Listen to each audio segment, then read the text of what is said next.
Afturelding og FH mættist í hörkuleik sem einkenndist af frábærum varnarleik beggja liða. Varnarleikur heimamanna var aðeins sterkari og Mosfellingar fögnuðu sigri. Viktor Sigurðsson fékk ekki að spila með Fram gegn Val vegna heiðursmannasamkomulags félagana. Arnór Snær Óskarsson spilaði hins vegar aftur með Val og hann átti stjörnuleik í stórsigri liðsins. Eyjamenn mættu laskaði til leiks gegn botliði ÍR, meiðsli og leikbönn. Margir héldu að ÍR myndi ná fyrsta sigrinum. Þeir voru nálægt í en jafntefli niðurstaðan. KA lék sér að stjörnunni fyrir norðan. Garbaengar mættu vart til leiks og eftirleikur var afar auðveldur fyrir Spútninglið deildarinnar. Haukar virtust ætla að vinna þægilegan sigur gegn Þórsurum. En eins og oft áður, þá voru norðanmenn sterkir í seinni hálfleik. Haukar höfðu þó betur að lokum. Það hefur gengið illa hjá Selfyssingum að HK í síðustu leikjum.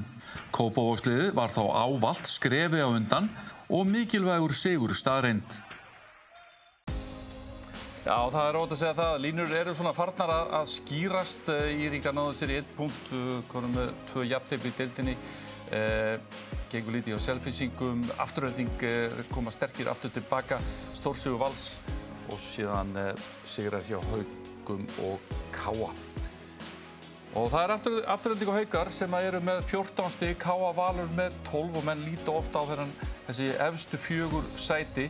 Og við sjáum að HK er inni núna í úrslitakeppninni, Stjarnan er fyrir utan.